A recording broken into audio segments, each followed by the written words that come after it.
Hello students, आज हम लोग आप लोगों के लिए एक नया चैप्टर लेकर आए हैं। क्लास 8 का चैप्टर 1 ज्योग्राफी पेपर, यानी उस चैप्टर का क्या नाम है, रिसोर्सेज। रिसोर्सेज किसको कहते हैं, इसी चैप्टर को हम लोग अच्छे से इसमें पढ़ेंगे। पहले हम लोग को जानना है रिसोर्स क्या होता है, फिर जानना है how many types of resources, फिर जानना है कि रिसोर्स का क्या यूजेस है, क्या यूटिलाइजेशन है, फिर रिसोर्स को कैसे बचाते हैं हम लोग और रिसोर्स को बचाना क्यों ज़रूरी है, how many types of steps can be taken by to reduce and save different types of resources in our countries. यही इस चैप्टर में हम लोग पढ़ेंगे। सबसे पहले हम लोग जान लेना है कि ये रिसोर्स क्या होता है। इसको हम लोग हिंदी में कहते हैं संसाधन। संसाधन इसको हिंदी में कहते हैं बच्चों। इंग्लिश में जिसका है वो इंग्लिश में लिखेंगे, जिसका हिंदी में है वो हिंदी में लिखेंगे। ओके, तो सबसे पहले जान लेना है रिसोर्सेज क्या होता है। अच्छे से इस बात को सुन लीजिए। anything which is fulfill our basic needs and demand is called resources। हर वो चीज़ जो हमारी आवश्यकता की पूर्ति करती है उसको हम लोग संसाधन कहते हैं। लेकिन हर चीज़ का कोई ना कोई इकोनॉमिक वैल्यू होता है, इस बात को कभी भूलना नहीं चाहिए। ठीक है, इकोनॉमिक वैल्यू होते हैं, यूटिलिटी क्या होता है ये इस चैप्टर में हम लोग को पढ़ना है। वैल्यू क्या होता है, एग्जाम्पल के तौर पे आप लोग कई तरह की चीज़ें देख सकते हैं स्टूडेंट्स, जो कि आपके बुक में कई तरह के एग्जाम्पल दिए हुए। जैसे आप लोग बुक पढ़ रहे हैं, book is also example of a resources. Pen, pencil. छोटे क्लास के बच्चे को, जैसे 8 क्लास के बच्चे को ज़्यादा बड़ा एग्जाम्पल नहीं दिया जाता है, ऐसा एग्जाम्पल दिया जाता है जिससे बच्चे आसानी से समझ सकें। से सोच के देखिए, books, which type of needs is fulfilled by book. Question करके आप ये देखिए बच्चे कि बुक आपके लिए एक रिसोर्स है क्यों। बुक्स ये आपके लिए एक रिसोर्स क्यों है। कार ये रिसोर्स क्यों है, ज़रा सोच कर देखिए। हम लोगों के बेसिक नीड्स को और डिमांड्स को फुलफिल करता है। ज़रा सोच कर देखिए, इसका कुछ कीमत होगा कि नहीं। यस, इसका कुछ ना कुछ कीमत है, ठीक ना। That means the value of resource are very necessary. ये बहुत इंपॉर्टेंट होता है, अच्छे से जान लेना चाहिए। There are lots of resource available in our surrounding. Okay, हमारे धरती पर कई तरह के रिसोर्सेज अवेलेबल होते हैं जो अलग अलग तरह के बेसिक नीड को फुलफिल करते हैं। फॉर एग्जांपल आपके बुक में भी दिया होगा, आप लोग देखेंगे water. How many types of uses of water, this is the that's why water is example. For example, if we are thirsty then water will use to drinking purposes.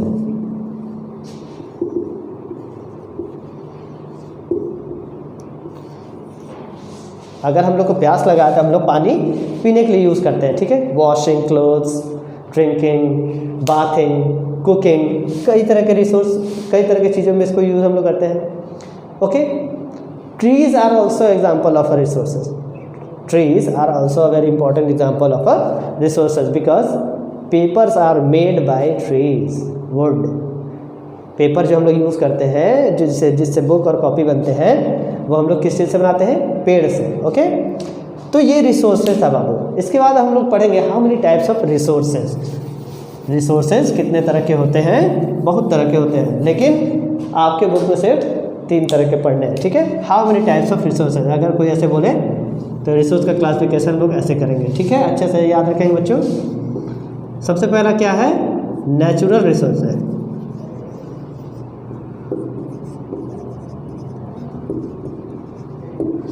उसके बाद है ह्यूमन मेड रिसोर्सेज।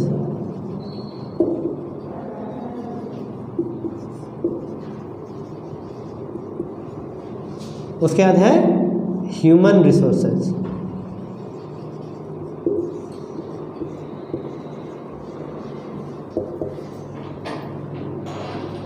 कितने तरह के resource हो गए, 3 तरह के रिसोर्स हो गए। इस बात को अच्छे से स्टूडेंट समझते रहना है। ठीक है, नेचुरल रिसोर्स को हम लोग क्या कहते हैं बच्चों, अच्छे से ध्यान से समझिएगा। प्राकृतिक वनस्पति, प्राकृतिक संसाधन।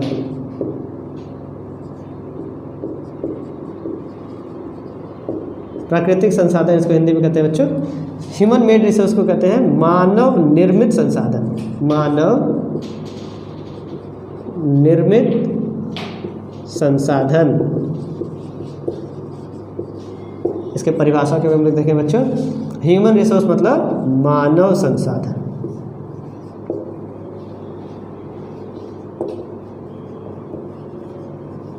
मानव संसाधन।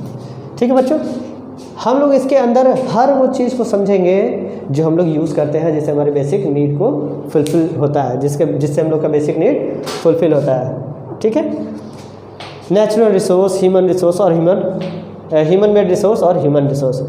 हम लोग किसी भी एक तरह के एग्जाम्पल को अपने मन में लाएं स्टूडेंट्स, और उसको समझने की कोशिश करें। कोई भी एक एग्जाम्पल वो इन्हीं तीनों रिसोर्स के अंदर ही होगा। आप अच्छे से इस बात को याद रखेंगे स्टूडेंट्स। नेचुरल रिसोर्स किसको कहते हैं, इस बात को हम लोग पहले डिफाइन करते हैं। Every resource which are obtain और generate by nature is called natural resources. For example water, rocks, gold and many more. Okay, human made resource, हर वो संसाधन, इसको इंग्लिश में पहले समझ लेते हैं। Any resource which are made by humans, any resource which are made by humans is called human made resources. For example, car, books, roads, etc. यानी हर वो संसाधन जिसको मानव ने बनाया है उसको हम लोग क्या कहते हैं, मानव निर्मित संसाधन। हर वो संसाधन जो मानव के द्वारा बनाए जाते हैं उसको मानव निर्मित संसाधन कहते हैं। सबसे इंपॉर्टेंट स्टूडेंट ये होता है human resources. Human made resources and human resources are not equally same. अच्छे से बात स्टूडेंट याद रखेंगे, ठीक ना। ह्यूमन रिसोर्स और human made resource are not equally same because the definition are not equally same. Okay, human resource क्या होता है ये जानना बहुत ज़रूरी है। मानव संसाधन कैसे है ये भी जानना बहुत ज़रूरी है, ये जानना बहुत ज़रूरी है। So human have available on thinking capacity, okay, skill and labour are describe that human is an example of a resource because there are lots of things are available in the physical feature of the earth. Suppose कीजिए student, ये हमारा अर्थ है, ठीक है, ये हमारा अर्थ है। इसके अंदर कई तरह के फिजिकल चीज़ें मौजूद हैं जिसका यूटिलाइजेशन ह्यूमन ही करते हैं, यानी मानव ही यूटिलाइज करते हैं कई तरह के टेक्नोलॉजीज का यूज़ करके, अपने स्किल का यूज़ करके to making a resource, and that's why human is an example of a resource. कोई भी चीज़ आप स्टूडेंट ज़रा सोच कर देखिए, जो भी चीज़ आप लोग यूज़ कर रहे हैं वो आप तक कैसे पहुंचा। Without helping of a human no one can use any types of resources, and that's why human is a very important resource in front of human also. Resources, human is also resources. Okay student, यहाँ तक हम लोग इस चीज़ को समझ लिए कि natural resource क्या होता है, ह्यूमन मेड रिसोर्स क्या होता है और ह्यूमन रिसोर्स क्या होता है। मानो यहाँ पर खुद एक एग्जांपल है, क्योंकि वहाँ पर उसका स्किल और थिंकिंग कैपेसिटी ये सब यूज़ करके हम लोग कई तरह के चीज़ों को संसाधन के रूप में बदलते हैं। ज़रा सोच कर देखिए, everybody knows that sugar is made by a sugar cane, but if human are not build the technology to be extract sugar, so how every humans are use sugar? Is that not possible? And that's why human is a very important resources. For example, एक और example ले लेंगे, अभी तो चीनी का example हो गया। फॉर एग्जांपल जरा सोच के देखिए स्टूडेंट्स, कार, बाइसिकल और डिफरेंट कई तरह के रिसोर्सेज हैं। ह्यूमन अपने स्किल और टैलेंट कह लीजिए, थिंकिंग कैपेसिटी कह लीजिए, उससे कई तरह की टेक्नोलॉजीज़ को बनाया है। उसके बाद फिजिकल फीचर से एक ऑब्जेक्ट को लेकर उसको कन्वर्ट करते हैं हम लोग एक अलग तरह के रिसोर्सेज में, उसी को हम लोग कहते हैं ह्यूमन मेड रिसोर्सेज। लेकिन ह्यूमन के स्किल के बगैर ये पॉसिबल नहीं है, and that's why human resources are also very important topic to be read by every students in class 8. okay students, यहाँ तक सभी चीज़ें आप लोग लिख लेंगे पॉज करके वीडियो। ओके, अब हम लोग इसके क्लासिफिकेशन पर आगे बढ़ेंगे students. Natural resource are classified in 2 sections. Number 1, 2 sections में है, नंबर 1 और नंबर 2। नंबर 1 में है renewable resources,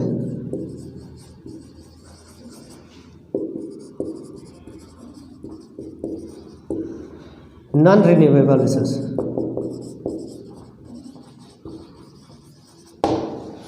okay students, so natural resources का एग्जांपल है, क्लासिफिकेशन है दो तरह का, renewable resources and non renewable resources. इसके नाम से ही समझ में आता है स्टूडेंट कि इसका मतलब क्या है। Renewable resource, those type of resource which are renewed again and again by physical और chemical processes. For example renewable resources क्या है, तो एक ऐसा संसाधन है जो बार बार रासायनिक और भौतिक प्रक्रियाओं के द्वारा दोबारा निर्मित हो जाती है। इस संसाधन को हम लोग रिन्यूएबल रिसोर्सेज कहते हैं, यानी नवीकरणीय संसाधन कहते हैं। इसमें क्या आएगा ऐसा रिसोर्स जो बार बार बनते हैं, तो इसका एग्जांपल ले लीजिए, वाटर, सॉइल, विंड, ये सब ऐसा एग्जांपल है जो बार बार अपने आप बनने लगते हैं। ठीक है। नॉन रिन्यूएबल रिसोर्सेज क्या है, those type of resources, basically ये नॉन रिन्यूएबल के जस्ट अपोजिट होता है। Those type of resources which are not renewed again and again because the making rate of this resources as respect to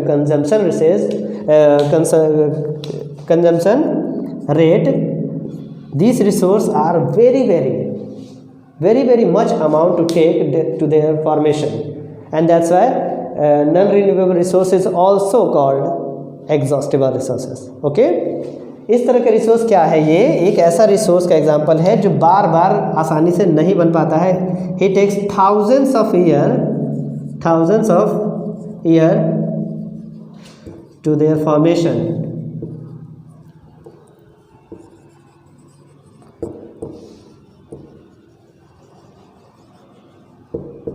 To their formations, and that's why this type of resource is called non-renewable resources. Example क्या होगा, coal. Everybody knows that coals are very important exhaustible resource and he take millions years to their formation, but class 8 में सिर्फ इतना ही लिखा हुआ है, he takes thousands of years to their formation. Okay students, इसके बाद हम लोग पढ़ेंगे कुछ इंपॉर्टेंट चीज़ों को। ठीक है, हम लोग अलग अलग तरह के क्लासिफिकेशन को समझेंगे, रिन्यूएबल रिसोर्सेज में क्या है, फिर origin, how many types of resources on the basis of origin, stock क्या है, डिस्ट्रीब्यूशन क्या है, एक्चुअल रिसोर्स क्या है, पोटेंशियल रिसोर्स क्या है, हम लोग इसमें पढ़ेंगे स्टूडेंट्स। ठीक है, इस डायग्राम को मिटाने के बाद हम एक नया डायग्राम बनाते हैं, तब तक के लिए आप लोग वीडियो को थोड़ी देर पॉज करके रखिए। ओके स्टूडेंट्स, अब हम लोग को नेक्स्ट टॉपिक में पढ़ना है दो इंपॉर्टेंट टॉपिक, जिसका नाम है on the basis of development how many types of resources, there are 2 types of resources, the name of that resources is called actual resources and next potential resources. इसके बाद हम लोग को पढ़ना है on the basis of origin how many types of resources, there are also 2 types of resources, number 1 biotic resources and abiotic resources. इन तीनों को हम लोग चारों को अच्छे से समझेंगे स्टूडेंट विथ एग्जाम्पल्स। ओके, चारों को हम लोग अच्छे से समझेंगे स्टूडेंट विथ एग्जाम्पल। सबसे पहले आप लोग इसको लिखते भी जाएंगे, ठीक ना, वीडियो को पॉज करके आप लोग इसको अच्छे से लिखते जाएंगे। सबसे पहले हम लोग देखेंगे on the basis of development there are 2 types of resources. ये डेवलपमेंट वर्ड का क्या मतलब है, यहाँ रिसोर्स में ये डेवलपमेंट को वर्ड जोड़ दिया है because the time labs are describe that how many types of resources are developed in the present stage of all over the country and all over the world are generally 2 types, actual resources and potential resources. Actual resource सुनने में ऐसा लगता है बच्चों, those type of resources which are available and the amount of these resources are known by humans. For example, coal, gold, mineral oil या crude oil भी कह सकते हैं, crude oil and many more. These type of resources have available in our earth surface from different places, but the amount of that resources and quantity of that resources are found by scientists, and that's why actual resource is known as those type of resource which have amount and quantity quality and quantities have known is called actual resources. Potential resource क्या है student? Those type of resources which have available but not to be used as much as possible to their needs and demands. ये एक ऐसा resource है student जो मौजूद तो है लेकिन इसको यूज़ अभी उतने अच्छे से नहीं किया जा रहा है जितना कि हमको इसकी ज़रूरत है. But why potential resources are not to be use? Because the technological accessibility are very less to extract this type of resources. For example, solar energy, solar, wind energy, these type of examples are very important to know that which type of energy generated by solar energy and wind energy, but the technological accessibilities are not everywhere spreaded to gain solar energy and wind energy.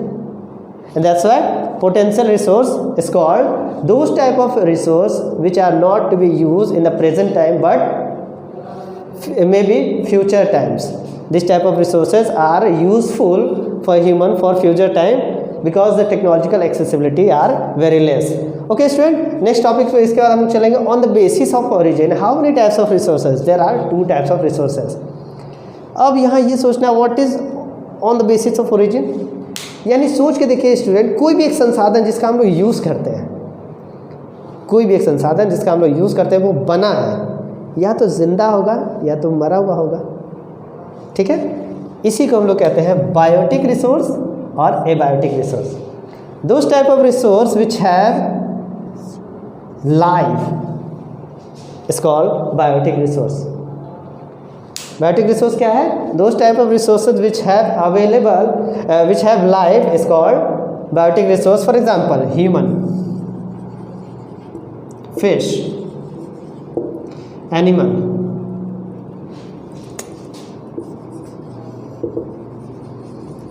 Animals, ये ऐसे example है जिसके अंदर life है. इसको हम लोग क्या कहते हैं? बायोटिक रिसोर्स, जिसको हम लोग हिंदी में जैव संसाधन कहते हैं. क्या कहते हैं स्टूडेंट? जैव संसाधन. एबायोटिक को हम लोग कहते हैं अजैव संसाधन. ठीक है, बायोटिक रिसोर्स का एग्जांपल हो गया फिश, एनिमल, ये सब, फॉरेस्ट, ट्रीज, ये सब भी होगा. ये सब भी एग्जांपल बायोटिक रिसोर्स का है. Okay, abiotic resource just opposite of a biotic resource called abiotic resource. Very simple student. Those type of resource which have not available of a life or not obtained from a living things is called abiotic resource. For example, rocks और भी बहुत तरह की चीज़ों है, gold, oil and many more etc. ये ऐसे resource है स्टूडेंट जो कि लिविंग नहीं है. किसी ने पत्थर को चलते हुए तो नहीं देखा हमारे रोड पर. That's why rocks, gold, oil, mineral oil, crude oil and many more things are available in our surrounding of the earth surfaces which are fulfill our basic needs, but that type of resource are categorized into the abiotic resource sections because they have not in living things or obtained from living things. Okay, every non-living resource is called abiotic resource. Very simple student, अच्छे से समझ लेंगे. जो जीवित है biotic है, जो जीवित नहीं है वो एबायोटिक है. ओके, अच्छे से स्टूडेंट याद रखिएगा. ठीक है, तो यहाँ तक हम लोग आ गए हैं. इसके बाद हम लोग नेक्स्ट टॉपिक पढ़ेंगे स्टूडेंट. नेक्स्ट टॉपिक है most last topic of this chapter. There are 2 topics are remaining on this chapter students and the name of the topic is resource conservation. Second last topic is called resource conservation.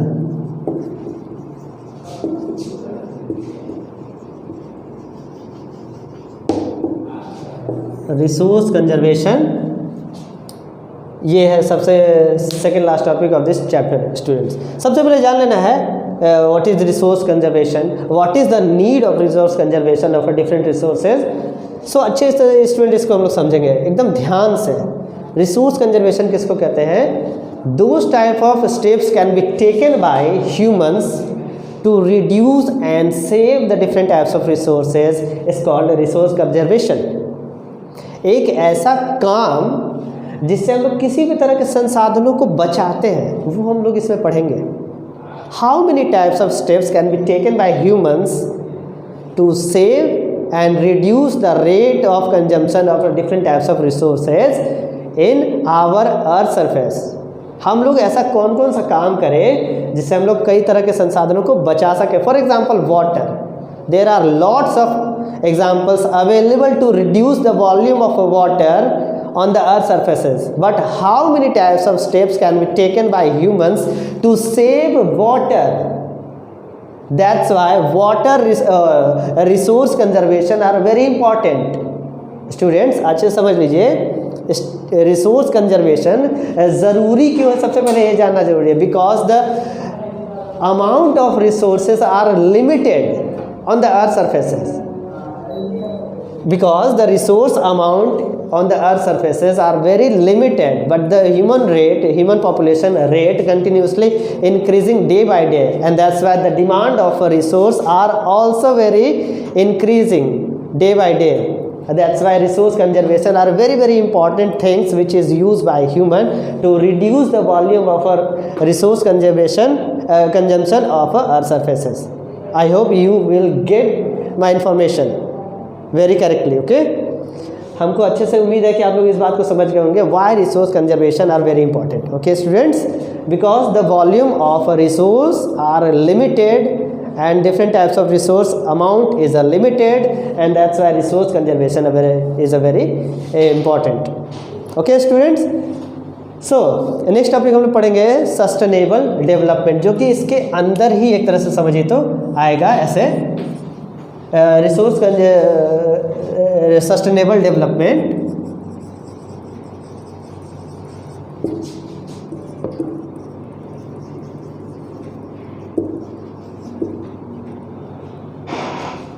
Okay student, इसको हम लोग अच्छे से समझेंगे। What is sustainable development and what is the need of a sustainable development. Okay students, so resource conservation तो हम लोग समझ गए थे स्टूडेंट। अब हम लोग इसमें थोड़ी देर पहले इसमें चर्चा किए थे which type of steps can be taken by human to save different types of resources. So one words are very important to know about every citizen of entire world very correctly and accurately to save different types of resources in the world, because population are continuously increasing and next generations are use this type of resource, and that's why resource conservation are very important. So one steps are taken by every humans to reduce the volume of different resources. Okay student, हम लोग resource conservation को हम लोग थोड़ा सा समझेंगे, फिर sustainable development को भी थोड़ा सा समझ लेंगे। ध्यान से समझिए स्टूडेंट, रिसोर्स कंजर्वेशन करना जरूरी क्यों है ये जानना बहुत ज़रूरी है स्टूडेंट सबको। सस्टेनेबल डेवलपमेंट क्या होता है ये भी जानना बहुत ज़रूरी है। रिसोर्स कंजर्वेशन क्या होता है स्टूडेंट, याद रखिए, those type of resource conserve by using of a future generations people, और those type of resource basically save to use may be future times, is called resource conservation. हम लोग सोच के देखिए स्टूडेंट, कोई भी तरह की चीज़ को बचा कर क्यों रखते हैं, कल यूज़ करने के लिए। फॉर एग्जांपल, अगर हमारे पास 100 रुपया है, एक छोटा सा एग्जांपल दे रहे हैं, उसमें से हम लोग कुछ पैसा बचा कर रखते हैं कल के लिए ही ना। And that's why resource conservation topic is very important on this chapter to save different types of resources in our earth surface to protect our future generations. Okay students, but how is protect and save different types of resources? So one topic sustainable development student, ये जानना बहुत ज़रूरी है। अच्छे से इस बात को समझिए student, those type of development which are not harmful for nature or without disturbing the nature is called sustainable development. Sustainable development क्या होता है स्टूडेंट, एक ऐसा विकास जो प्रकृति को कम से कम या ना नुकसान पहुंचाते हुए विकास किया जाए, उसको हम लोग क्या कहते हैं, sustainable development. This step is a very very important steps to save different types of resources in our earth surfaces. For example students, if we made factories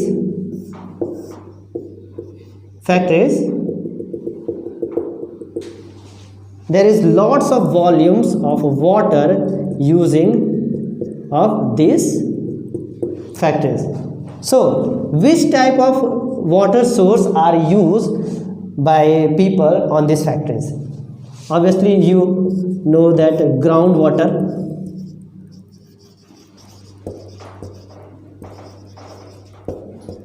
but what is the problem to use river water? Say, think about that, student. This is called river. Ground water का पानी और river water का पानी, दोनों में से किसको हमको यूज़ करना चाहिए? ज़रा सोच कर देखिए. Because the ground waters volume of water are limited, but river water is not limited because they are renewed again and again continuously, students, and that's why river water are useful and very satisfying of this need of a factories, and that's why river water are very useful. This type of example, there are lots of examples available on this topic, and our earth surfaces to say and correct these sentences. The sustainable development are a very very important steps can be taken by humans to save different types of resources in our environment. There are lots of examples available in our surrounding of the earth, student. आप लोग कुछ और example को भी ध्यान से सोच सकते हैं, लिख सकते हैं, that how sustainable development are important. सोच के देखिए, ये तो एक छोटा सा एग्जाम्पल हम फैक्ट्री का दिए हैं. आप रोड देख लीजिए, हाईवेज देख लीजिए, सोच के देखिए student. This is a city, okay? There are lots of buildings available, okay students? One bridges are passed of these cities. Which steps are very important? एक शहर के बीचों बीच से हमको एक पुल को दूसरे जगह लेकर जाना है, तो इम्पोर्टेंट स्टेप्स क्या होगा स्टूडेंट? सभी बिल्डिंग को तोड़ दिया जाए? No, because the resources used by making these buildings are destroyed, and this is not the right way to can be step taken by human to save resources, because buildings made by human to fulfill their basic demands. Okay students, यहाँ से अगर हमको पुल लेकर जाना है तो रास्ते में जितने भी बिल्डिंग आए उनको तोड़ देना हमारी रिस्पॉन्सिबिलिटी नहीं है. That which type of steps can be taken by humans to protect these resources? Sustainable development. हम लोग इस पुल को बगल से लेकर जाएंगे, बिल्डिंग को तोड़ेंगे नहीं. ज़रा सोच के देखिए स्टूडेंट, अगर यहाँ एक बिल्डिंग है, यहाँ भी एक बिल्डिंग है, तो हम इसके बीच से ऐसे पुल लेकर जाएंगे? ऐसे नहीं लेकर जाएंगे. ऐसे पुल को ऐसे घुमाया जा सकता है, इस बिल्डिंग को तोड़ना ज़रूरी नहीं है. Okay, this type of steps can be taken by human to save different types of resources student. Okay, तो आई होप आप लोग सस्टेनेबल डेवलपमेंट को आसानी से समझ गए होंगे. और भी कई तरह के एग्जाम्पल अवेलेबल, जैसे जंगलों को क्यों न काटा जाए, और कि काटना ज़रूरी भी है, तो किस तरह का हम लोग मेथड को यूज़ करें डेवलपमेंट को करने के लिए. कई तरह के एग्जाम्पल आपके बुक में भी हैं फ्रेंड्स. तो हम लोग सस्टेनेबल डेवलपमेंट को अच्छे तरह से फिगर आउट कर लिए थे. आपके बुक में सबसे लास्ट में 3 एग्जाम्पल दिए गए हैं जिसको अच्छे से हम लोग समझेंगे. बाबू इसको ध्यान से देखिए. All uses of renewable resources are sustainable. First ये है सबसे पहला इंपॉर्टेंट. नेक्स्ट है the diversity of the life on the earth surface, earth is conserved. Second है, बहुत इंपॉर्टेंट है, and the damage to natural environment system is minimised. इसका मतलब क्या हुआ बच्चे? अच्छा, आज इसको आराम से समझिए. All uses of renewable resources are sustainable. Renewable सब तरह के रिसोर्सेज उसको सस्टेनेबल करना है. ठीक है, हम लोग को diversity of the life on the earth surface is conserved. हम लोग को धरती पर जितने भी तरह के डाइवर्सिटी है लाइफ में, मतलब विविधता है, उसको प्रोटेक्ट करना है, उसको सेव करना है. And the damage to natural environment, यानी हमारे पर्यावरण को, पारिस्थितिकी तंत्र को जो भी नुकसान हुआ है उसको भी मिनिमाइज करना है सस्टेनेबल डेवलपमेंट. इसका मतलब हुआ है मिनिमाइज मतलब कम करना. बस आपके बुक में इतना ही एग्जाम्पल था बाबू. ठीक है, सबसे इंपॉर्टेंट 3 ये था. लास्ट में दिया हुआ था सस्टेनेबल डेवलपमेंट में किस किस चीज़ को हम लोग को प्रोटेक्ट करना है. To use next generation. ज़रा सोच के देखिए, डाइवर्सिटी ऑफ लाइफ अगर बचेगा तो फ्यूचर में यूज़ होगा, अगर इन्वायरमेंट में ट्रीज़ बचेंगे तो फ्यूचर में यूज़ होंगे। इसी तरह से रिन्यूएबल में कई तरह के रिसोर्सेज का एग्जांपल हम लोग ने शुरू में देखा था। अगर उन सभी रिसोर्सेज को भी हम लोग बचा के रखेंगे तो जाहिर सी बात है कि हम लोग नेक्स्ट में फ्यूचर में उस तरह के रिसोर्सेज को यूज़ कर पाएंगे। इसीलिए रिसोर्स कंजर्वेशन करना बहुत ज़रूरी है, क्योंकि फ्यूचर में पॉपुलेशन बढ़ रहा है और उसके डिमांड्स भी कंटिन्यूसली बढ़ते जाएंगे। सो अब लास्ट में बाबू इसको आराम से देखिए, पढ़िए, समझिए, फिर आप लोग बुक पढ़िए, और कोई भी इस चैप्टर से रिलेटेड अगर आपको कोई भी क्वेश्चन अगर पूछना हो तो हमारे ग्रुप से पूछ सकते हैं, हमारे कमेंट करके क्वेश्चन पूछ सकते हैं, आपको आंसर हम लोग करेंगे। ठीक है, thanks for being with us.